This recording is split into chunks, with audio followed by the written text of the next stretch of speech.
بسم اللہ الرحمن الرحیم۔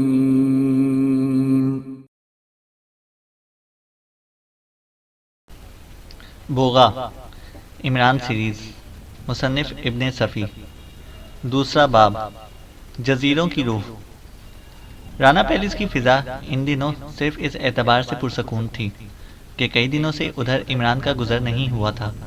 روبرٹو اور لیزی یہیں مقیم تھے۔ ان کی شادی ہو چکی تھی اور جوزف دن رات ان کے تعلقات پر تنقید کرتا رہتا تھا، اس کے سامنے اپنے دل دہلا دینے والے خواب دہراتا، وہ بھی اس انداز میں جیسے وہ شادی ان دونوں کے لیے کسی بہت بڑی بدنصیبی کو دعوت دینے والی ہو۔ روبرٹو تو خیر ہنس کر ٹال دیتا تھا، لیکن لیزی لڑنے کھڑی ہو جاتی تھی۔ آج بھی وہ جوزف سے لڑ جھگڑ کر اپنی خوابگاہ میں گئی تھی۔ ہوا یہ تھا کہ وہ روبرٹو کی جرابوں میں رفو کر رہی تھی۔ اس وقت اسے 2-3 چھینکیں آ گئیں۔ جوزف بھی قریب ہی موجود تھا۔ اسے سیٹی بجانے کے سے انداز میں اپنے ہونٹ سکوڑے اور پھر بولا تھا، تم تباہی لاؤ گی اپنے شوہر پر۔ کیوں؟ لیزی نے حیرت سے پوچھا تھا۔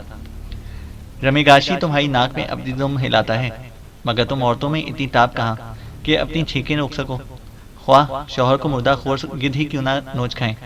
جوزف نے کہا۔ کیا بک رہے ہو؟ لیزی نے پوچھا۔ شوہر کا کوئی کام کرتے وقت چھینکیں روکا کرو، جوزف نے کہا۔ تم مجھ سے بیتو کی بکواس کیوں کرتے ہو؟ لیزی جھلا گئی۔ تمہیں شرم آنی چاہیے کہ کرسچن ہو کر ایسے لغو اعتقاد رکھتے ہو، لیزی نے کہا۔ اچھا تو دیکھ ہی لینا، ہولی فادر جوشوا بھی ان آسمانی بلاؤں سے ڈرتے تھے جو سورج غروب ہوتے ہی اندھیروں کو پکارنے لگتی ہیں، جوزف بولا۔ دونوں میں کافی دیر بحث ہوتی رہی تھی، پھر لیزی سونے کے لیے چلی گئی تھی۔ اب 1:30 بجنے والے تھے، لیکن جوزف ابھی تک جاگ رہا تھا۔ رات میں وہ عموماً کم ہی سوتا تھا، 2 بجے تک تو بوتلیں سے شغل کرتا رہتا۔ اس کے بعد بھی اگر واقعی نیند آئی تو سو گیا، ورنہ پلنگ سے پیٹھ لگانا بھی گوارا نہیں کرتا تھا۔ آج کی شراب کا کوٹا 1:30 بجے ہی ختم ہو گیا تھا، اس لیے اب وہ ہاتھ پر ہاتھ رکھے بیٹھا سوچ رہا تھا کہ آخر ایک بوتل کہاں گئی۔ اسے شبہ تھا کہ اس کی ایک بوتل کہیں غائب ہو گئی ہے، لیکن وہ اس سلسلے میں ملازمین سے پوچھ گچھ نہیں کر سکا تھا، کیونکہ اسے بات بڑھ جانے کا دھڑکا ہمیشہ لگا رہتا تھا، جس پر عمران کی باز پرست سے یقینی طور پر 2-4 ہونا پڑتا۔ وہ بس اسی سے ڈرتا تھا، اور اسی کمزوری کی بنا پر بعض اوقات معمولی خدمتگار بھی اس پر چڑھ دوڑتے تھے۔ 1:30 بجے جب آخری قطرہ بھی ختم ہو گیا تو وہ باہر نکلا۔ اس کا معمول تھا کہ جب تک جاگتا رہتا 1-8 بار عمارت سے نکل کر اس کے گرد چکر ضرور لگاتا تھا، اور جب سونے کا ارادہ ہوتا تب تو باہر کا جائزہ لیے بغیر خوابگاہ کا رخ ہی نہ کرتا تھا۔ اس وقت بھی عادت کے مطابق ہی باہر نکلا تھا۔ پورچ کا بلب روشن کرنے کے بعد وہ نیچے اترا اور اس کی آنکھیں حیرت سے پھیل گئیں۔ کمپاؤنڈ کے کسی گوشے سے چوکیدار کے کھنکارنے کی آواز آئی اور زمین پر لاٹھی کے ہول بجنے لگے، مگر جوزف نے اس طرف دھیان نہ دیا، کیونکہ اسے جو چیز نظر آئی تھی وہ اس کی گمشدہ شراب کی بوتل تھی۔ وہ چند لمحے آنکھیں پھاڑے اسے گھورتا رہا، پھر اتنی احتیاط سے اس کی طرف بڑھنے لگا جیسے وہ قدموں کی آہٹ سے بھڑک کر کسی طرف کو بھاگ نکلے گی۔ قریب پہنچ کر جھپٹا بھی اس نے اس انداز میں مارا کہ گویا کسی کبوتر باز نے اپنے جھنڈ کے ساتھ اڑ کر آنے والے کسی اجنبی کبوتر پر ہاتھ چلایا ہو۔ بوتل خالی نہیں تھی، بلکہ اس کی دانست میں تو شاید کھولی ہی نہیں گئی تھی۔ اگر وہ شراب کی بوتل نہ ہوتی تب تو غالباً وہ ضرور یہ سوچتا کہ آخر اس کا یہاں کیا کام، لیکن وہ تو شراب کی بوتل تھی، زمین سے اگی ہو یا آسمان سے ٹپکی ہو، اس میں شراب تھی، اور شراب اس لیے ہوتی ہے کہ اسے پیا جائے، پھر ایسی صورت میں جب غیر متوقع طور پر ہاتھ آئی ہو۔ جوزف جیسے لوگ اس کی شان نزول پر بھی غور کرنے کی ضرورت محسوس نہیں کر سکتے۔ وہ برآمدے کی سیڑھیوں پر بیٹھ گیا، بڑی احتیاط سے بوتل کھولی اور اسے ہونٹوں میں دبا کر جو چسکی لی تو 1/4 بوتل ایک ہی بار حلق میں اتار گیا، مگر نہ جانے کیوں اسے یہ 1/4 بوتل ایسی لگی جیسے کسی بیرل کے سوراخ میں منہ لگا کر اس کے تلچھٹ تک چوس گیا ہو۔ آنکھیں پتھرا سی گئیں اور دوران خون ان پر ٹھوکریں مارنے لگا۔ واہ بھائی واہ، وہ بھرائی ہوئی آواز میں بڑبڑایا۔ کھوپڑی پر بچھو نے ڈنک مار دیا ہے کیا؟ پھر وہ بوتل کو بلب کی سمت میں اٹھا کر بچی ہوئی 3/4 شراب کا جائزہ لینے لگا۔ تم پہلے تو اتنی تیز نہیں تھی کٹو، اس نے بائیں آنکھ دبا کر کہا۔ یہ آج تمہیں کیا ہو گیا ہے؟ کھوپڑی پر پھن مار رہی ہو، جوزف نے کہا۔ وہ ہونٹوں کو دائرے کی شکل میں لا کر ہنسا اور ہنسی کے اختتام پر سیٹی کی سی آواز نکلی۔ چوکیدار لاٹھی ٹیکتا ہوا اس کی طرف آ رہا تھا۔ قریب پہنچ کر اسے للچائی ہوئی نظروں سے شراب کی طرف دیکھا۔ کیا دیکھتا؟ جوزف ہاتھ ہلا کر گراتا ہوا بولا۔ بھاگ جاؤ۔ صدی ہے صاحب، چوکیدار نے دانت کٹکھٹائے اور بوتل کی طرف دیکھتا ہی رہا۔ جوزف کا نشہ اتنی ہی سی دیر میں اتنا تیز ہو گیا کہ اسے ایک کے 4 چوکیدار نظر آنے لگے۔ اس کا دل اس وقت رحم کے جذبے سے سرشار ہو رہا تھا اور اسے سوچا تھا کہ چوکیدار کو 2-4 گھونٹ ضرور دے گا، لیکن یہ چاروں تو پوری بوتل صاف کر جائیں گے۔ وہ انگلی اٹھا کر انہیں گننے لگا، لیکن دشواری یہ پیش آئی کہ کبھی وہ چاروں تیزی سے ایک دوسرے میں مدغم ہو جاتے اور کبھی پھر 4 نظر آنے لگتے۔ دفتن اسے جھنجھلا کر کہا، اے تم صاحب الگ الگ رہو۔ کون صاحب؟ چوکیدار بکھلا کر چاروں طرف دیکھنے لگا۔ تم صاحب، یہاں تو میرے علاوہ اور کوئی نہیں ہے، چوکیدار نے سہم کر کہا۔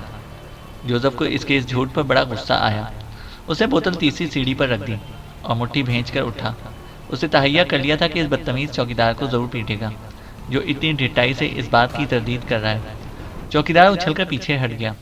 اسے تو جوزف کی مسکراہٹ بھی خوفناک معلوم ہوا کرتی تھی۔ چہ جائے گا وہ اس پر مکہ تان کر دوڑے۔ جوزف لڑکھڑایا اور ڈھیر ہو گیا۔ اس کی آنکھوں میں ستارے ناچ رہے تھے اور بجلی کی روشنی کے باوجود بھی وہ اندھیرا گہرا ہوتا جا رہا تھا۔ اس نے برف کی طرح ٹھنڈے فرش سے اپنی پیشانی چپکا دی اور پھر اٹھ نہ سکا۔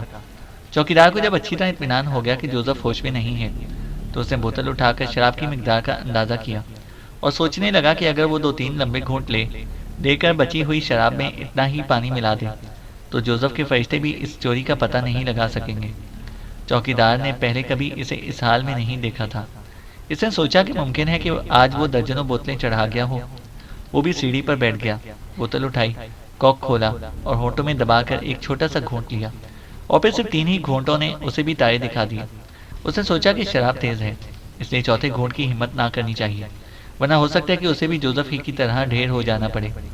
وہ اس لیے اٹھا تھا کہ نل سے بوتل میں تھوڑا سا پانی ڈال کر مقدار پوری کر دے، لیکن 2-4 ہی قدم چل کر ڈھیر ہو گیا۔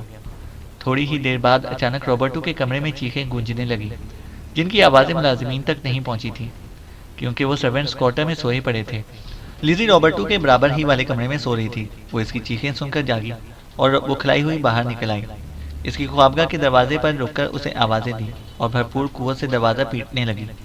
ہاں ٹھہرو، اندر سے بھررائی ہوئی آواز سنائی دی، لیکن اسے اندازہ کرنا مشکل تھا کہ وہ روبرٹو ہی کی آواز ہے یا کسی اور کی۔ وہ جوزف کے کمرے کی طرف دوڑی، لیکن اس کا دروازہ کھلا ہوا ملا اور جوزف بھی اندر موجود نہیں تھا۔ پھر اب کیا کرے؟ اس کے اوسان بجا تھے، وہ سوچ سکتی تھی۔ صرف جوزف ہی اندر سوتا تھا، ملازمین کوارٹروں میں سوتے تھے، لیکن کیا اس وقت اندھیرے میں وہاں تک دوڑ کر جانا مناسب ہوگا؟ مگر جوزف کہاں ہے؟ وہ صدر دروازے کی طرف بڑھی، یہ بھی کھلا ہی ہوا ملا، لیکن پورچ میں اندھیرا تھا۔ وہ دیوار سے لگ کر کھڑی ہو گئی۔ اب اس کے ذہن میں بہت زیادہ خوف مسلط ہو گیا تھا۔ دفتن اندر سے کسی نے اس کا نام لے کر پکارا اور وہ اچھل پڑی۔ اس بار بھی آواز نہیں پہچان سکی تھی، لیکن دوڑتی چلی گئی کیونکہ یہ آواز روبرٹو ہی کی تھی۔ اس نے اسے اپنے کمرے کے سامنے کھڑے دیکھا۔ اوہ لیزی، تم کہاں تھی؟ وہ بری طرح ہانپ رہا تھا۔ تم اوہ خدا کا شکر، تم کیوں چیخے تھے؟ میں نوکروں کو دیکھنے گئی تھی۔ جوزف غائب ہے، کیا ہوا تھا؟ لیزی نے کہا۔ ٹھہرو بتاتا ہوں۔ وہ دیوار سے لگ کر شاید اپنی سانسوں پر قابو پانے کی کوشش کر رہا تھا۔ لیزی اسے اس طرح دیکھ رہی تھی جیسے اس کے جسم پر چوٹ کے نشانات تلاش کر رہی ہو۔ بولو نا ڈیئر، مجھے ڈر لگ رہا ہے، اس نے بھررائی ہوئی آواز میں کہا۔ بوغا، روبرٹو نے آواز کو صاف کیا۔ کیا؟ لیزی خوفزدہ انداز میں اس کے بازو سے لپٹ گئی۔ ڈرو نہیں، میں نے اسے مار ڈالا، روبرٹو نے کہا۔ کیا کہہ رہے ہو؟ لیزی چیخ پڑی۔ آؤ، وہ اس کا ہاتھ پکڑ کر اپنی خوابگاہ میں لایا۔ یہ دیکھو۔ اوہ، لیزی بے ساختہ ہنس پڑی۔ میں سمجھی شاید تم نے ڈیڈی کو مار ڈالا۔ پھر وہ جھک کر اس مردہ سانپ کو دیکھنے لگی جو فرش پر پڑا ہوا تھا۔ اس رنگت کا سانپ میں نے آج تک نہیں دیکھا، اس نے کچھ دیر بعد سر اٹھا کر کہا۔ سانپ گہرے سرخ رنگ کا تھا اور اس کی لمبائی 1.5 بالش سے زیادہ نہیں تھی۔ مجھے حیرت ہے لیزی کہ تم اپنے باپ کے متعلق کچھ بھی نہیں جانتی، یہ بھی نہیں جانتی کہ موت کا ہر کارا بوغا کی علامت ہے، روبرٹو نے کہا۔ مگر میں نے ان کے پاس سانپ کبھی نہیں دیکھے تھے، یہ یہاں کیسے آیا؟ لیزی نے پوچھا۔ اس روشن دان کے علاوہ اور کہیں سے نہیں پھینکا جا سکتا، روبرٹو نے چھت کے قریب والے روشن دان کی طرف اشارہ کرتے ہوئے کہا۔ مجھ پر پھینکا گیا تھا، اگر میری آنکھ نہ کھل گئی ہوتی تو شاید پھر کبھی بیداری نصیب نہ ہوتی، روبرٹو نے کہا۔ تم پر ہی گرا تھا؟ لیزی نے پوچھا۔ ہاں، لیکن میری موت نہیں آئی تھی، آنکھیں کھلنے سے پہلے ہی میں نے اسے جھٹک دیا تھا۔ اور لیزی، مگر جوزف، تم کہی تھی کہ جوزف کہیں غائب ہو گیا ہے، روبرٹو بولا۔ صدر دروازہ کھلا پڑا ہے، لیزی نے بتایا۔ رابرٹو نے گھڑی کی طرف دیکھا اور پھر مضطربانہ انداز میں بولا، اوہ، یہ تو اس کے جاگتے ہی رہنے کا وقت ہے۔ وہ کہاں گیا؟ تم یہیں ٹھہرو، میں دیکھتا ہوں، رابرٹو بولا۔ وہ تیزی سے باہر نکل گیا اور لیزی اس سانپ کو دیکھنے لگی۔ وہ اپنے باپ بوغا کے متعلق کچھ بھی نہیں جانتی تھی، مگر رابرٹو وقتاً فوقتاً اسے اس کے بارے میں ایسی باتیں بتاتا کہ اس کا دل دہل جاتا۔ وہ بوغا کو اتنا بھیانک اور پراسرار آدمی نہیں سمجھتی تھی۔ رابرٹو اکثر کہتا کہ بوغا ان دونوں کو زندہ نہیں چھوڑے گا۔ وہ بھی اس سے بہت زیادہ خائف تھا، مگر یہ سانپ، تو کیا بوغا بھی یہیں ہے؟ اسے اس پر یقین نہ آ سکا۔ وہ سوچ بھی نہیں سکتی تھی کہ بوغا اتنا لمبا سفر طے کر کے یہاں بھی آ سکتا ہے، مگر یہ کام تو اپنے ان گرگوں سے بھی لے سکتا تھا جو رابرٹو ہی کے بیان کے مطابق ساری دنیا میں پھیلے ہوئے تھے۔ ایسی صورت میں اسے کیا ضرورت ہو سکتی ہے کہ وہ خود اتنے ذرا ذرا سے کاموں کے لیے ادھر ادھر دوڑتا پھرے؟ نہیں، بوغا بذات خود یہاں اس ملک میں نہیں ہو سکتا، وہ سوچتی رہی، اور اس کا خوفزدہ دل تیز رفتاری سے دھڑکتا رہا۔ اسے قدموں کی آہٹ سنی اور چونک کر دروازے کی طرف دیکھنے لگی۔ آنے والا رابرٹو ہی تھا۔ وہ پورچ میں بے ہوش پڑا ہے، اس نے کہا۔ اسے تھوڑے فاصلے پر چوکیدار، میں نوکروں کو جگا کر آیا ہوں، وہ انہیں اٹھا رہے ہیں۔ لیزی، اب ہم صحیح معنوں میں… خیر ہٹاؤ، رابرٹو بولا۔ نہیں، کہو، لیزی بولی۔ ہم خطرے میں ہیں لیزی، تمہارا باپ رحم کے جذبات سے یکسر خالی ہے، وہ اپنی اولاد پر بھی رحم نہیں کر سکتا، رابرٹو نے کہا۔ میں موت سے نہیں ڈرتی، اگر وہ ظالم ہے تو میں بھی اسی کی بیٹی ہوں، میری خودسری اس کے آگے نہیں جھک سکتی، لیزی نے کہا۔ کچھ دیر تک وہ خاموش رہی اور پھر یک بیک لیزی اس کے سینے سے لگ کر سسکیاں لینے لگی۔ رابی، رابی، اگر اس نے تمہیں ڈس لیا ہوتا تو کیا ہوتا؟ لیزی نے کہا۔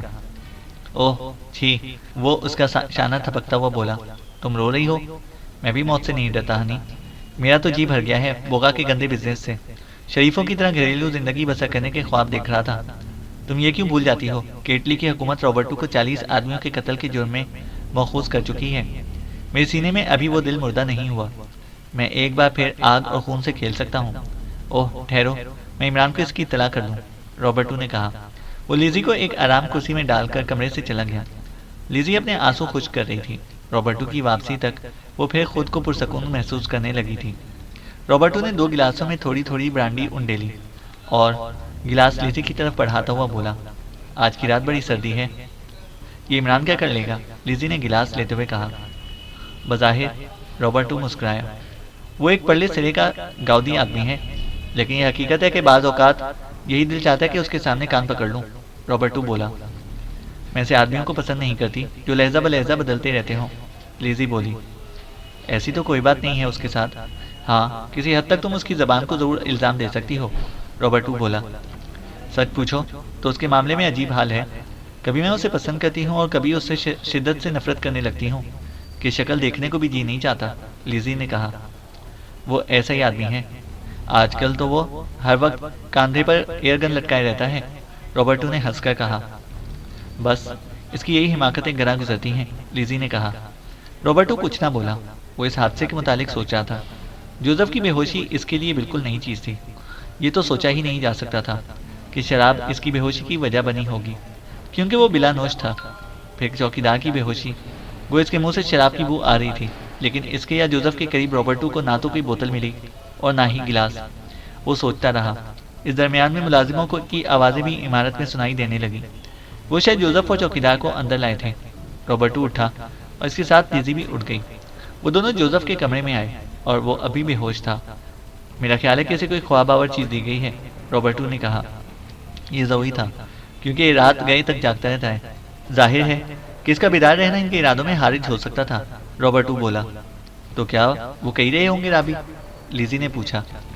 خدا جانے، رابرٹو نے شانوں کو جنبش دی اور سگریٹ کیس سے سگریٹ نکالنے لگا۔ وہ کسی گہری سوچ میں معلوم ہوتا تھا۔ اس نے سگریٹ سلگائی، 2-3 گہرے گہرے کش لیے، پھر مستربانہ انداز میں اٹھ کر ٹہلنے لگا۔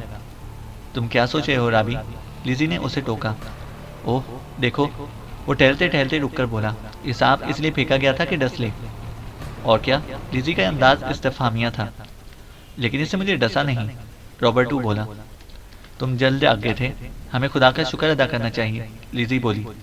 ٹھیک ہے، یہ خونخوار بوغا کی علامت ہے، ساری دنیا میں اس قسم کے سانپ بوغا کے علاوہ کسی کے پاس نہیں ہے، لیکن اس نے مجھے ڈسا نہیں۔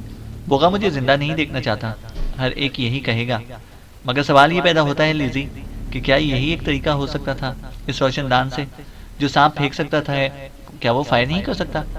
یقین جانو اگر اس نے کسی بے آواز ریوالور سے فائر کیا ہوتا تو اس وقت اس بستر پر میری لاش ہی نظر آتی، رابرٹو نے کہا۔ کیوں بے دل کی باتیں کر رہے ہو؟ کیا تمہاری خواہش یہی تھی؟ لیزی جھنجھلا گئی۔ نہیں، مجھے اس پر حیرت ہے کہ بوگا کا نشانہ آج تک خطا نہیں ہوا۔ وہ ایسے کچے کام نہیں کرتا۔ میں یہ بھی نہیں کہہ سکتا کہ اس کا مقصد محض دہشت زدہ کرنا تھا، کیونکہ یہ کوئی مقصد ہی نہ ہوا۔ پھر سانپ کیوں؟ اوہ، اس کی آنکھیں حیرت سے پھیل گئیں۔ میرے خدا، وہ آہستہ سے بڑبڑایا۔ یہ تو کیا؟ پھر لیزی نے اسے تیزی سے باہر جاتے ہوئے دیکھا۔ لیزی بھی جھپٹی اور وہ لائبریری میں آیا تھا جہاں فون رہتا تھا۔ اس نے کسی کے نمبر ڈائل کیے اور ہیلو ہیلو کہتا رہا۔ کئی بار ڈسکنیکٹ ہونے کر کے نمبر ڈائل کیے، لیکن شاید دوسری طرف سے جواب ہی نہیں مل رہا تھا۔ آخر اس نے ریسیور رکھ کر ایک طویل سانس لی اور اپنی پیشانی سہلانے لگا۔ کیا بات ہے رابی، مجھے تو بتاؤ، لیزی بولی۔ عمران شاید وہاں سے چل پڑا ہے، رابرٹو مستربانہ انداز میں بولا۔ اوہ، اب میں کیا کروں؟ تم نے اسے پہلے تو اطلاع دی تھی، لیزی نے کہا۔ ہاں، اور غلطی کی تھی، رابرٹو بولا۔ کیوں؟ لیزی نے پوچھا۔ یہ جال اسی کے لیے بچھایا گیا ہے، میرے خدا، اب وہ قتل کر دیا جائے گا، رابرٹو بولا۔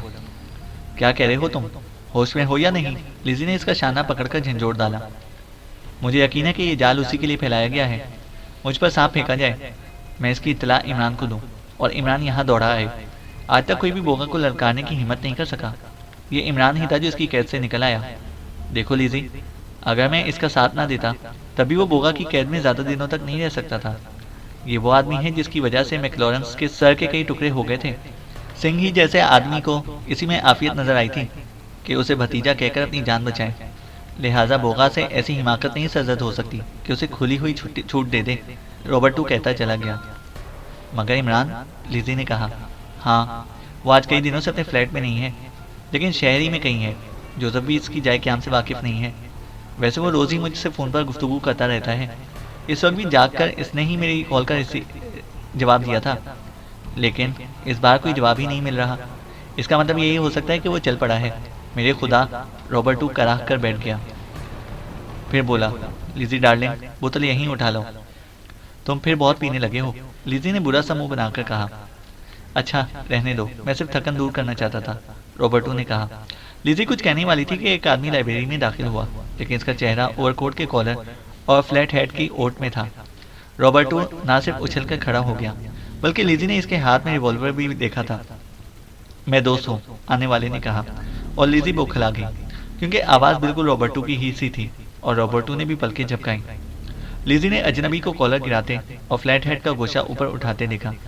دوسرے لمحے میں وہ لڑکھڑاتی ہوئی دیوار سے جا لگی، کیونکہ آنے والے کو دوسرا رابرٹو ہی کہا جا سکتا تھا۔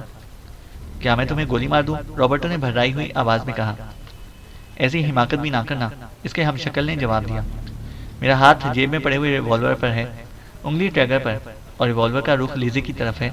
تم مجھے مار سکتے ہو، لیکن لیزی بھی تمہیں زندہ نہ ملے گی، کیا سمجھے؟ تم کون ہو؟ رابرٹو بولا۔ کہہ چکا ہوں کہ دوست، ہم شکل نے جواب دیا۔ اس سے زیادہ کچھ نہیں بتاؤں گا، مجھے تمہاری جگہ لینی ہے، اور لیزی کی جگہ لینے والی تمہارے کمرے میں میرا انتظار کر رہی ہوگی، وہ آدمی بولا۔ کیا مطلب؟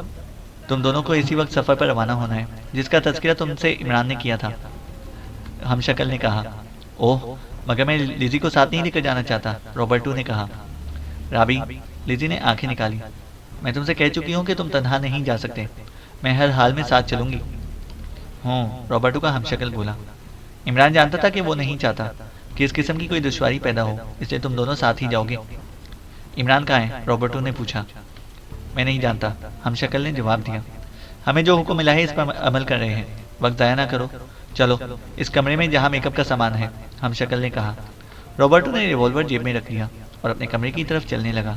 وہ اپنے ہم شکل کے بیان کی تصدیق کرنا چاہتا تھا، لیکن اسے مایوسی ہی ہوئی، وہاں سچ مچ لیزی کی ہم شکل بھی موجود تھی۔ بس اب اس کمرے کی طرف چلو، تم دونوں، ہم شکل نے کہا۔ کیا ہم میک اپ میں جائیں گے؟ رابرٹو نے پوچھا۔ قطعی طور پر، ورنہ ہم تمہاری جگہ کیسے لے سکیں گے، ہم شکل بولا۔ اسکیم یہ ہے کہ بوگا کے آدمی یہاں ہماری نگرانی کرتے رہ جائیں اور تم بوگا کی تلاش میں نکل جاؤ۔ رابرٹو نے کوئی جواب نہ دیا، لیکن وہ سوچا تھا کہ اسی وقت یہ پروگرام بھی کیوں بن گیا۔ وہ اس کمرے میں آئے جہاں میک اپ کا سامان رہتا تھا، ہم شکل نے ان دونوں کی شکلیں تبدیل کی اور انہیں معمولی قسم کے لباس پہنائے جو مغربی طرز کے نہیں تھے۔ بس اب تم دونوں باہر جاؤ، اس نے کہا۔ پھاٹک سے بائیں جانب چل کر تم تقریباً 1 فرلانگ کے فاصلے پر سیاہ رنگ کی ایک وین کھڑی پاؤ گے۔ پچھلا دروازہ کھلا ملے گا، خاموشی سے بیٹھ کر دروازہ بند کر لینا۔ ہم شکل بولا۔ مگر ہمیں جانا کہاں ہوگا؟ روبرٹو نے پوچھا۔ میں نہیں جانتا، ہمیں سے کوئی بھی اس سے زیادہ نہیں جانتا جتنا جاننا چاہیے، ہم شکل نے کہا۔ اب میں تمہارے کسی سوال کا جواب نہیں دوں گا۔ روبرٹو نے لیزی کی طرف دیکھا۔ تم کیوں خواہ بحث کر رہے ہو؟ لیزی بولی۔ میں یہ سوچا ہوں کہ عمران نے خود ہی مجھ سے فون پر گفتگو کیوں نہیں کی؟ اس کی کیا ضرورت تھی کہ اس طرح اسی وقت سفر کا پروگرام بنتا؟ روبرٹو بولا۔ تم وقت ضائع کر رہے ہو روبرٹو، ہم شکل نے غصیلے لہجے میں کہا، اور لیزی روبرٹو کا بازو پکڑ کر اسے دروازے کی طرف دھکیلنے لگی۔ کمپاؤنڈ میں اندھیرا تھا۔ پھاٹک کے قریب پہنچ کر وہ ایک بار پھر عمارت کی طرف مڑے۔ وہ اب بھی تاریک تھی۔ چینل کو سبسکرائب کریں اور بیل آئیکن کو پریس کریں تاکہ ہماری ہر اپڈیٹ آپ کو بر وقت مل سکے۔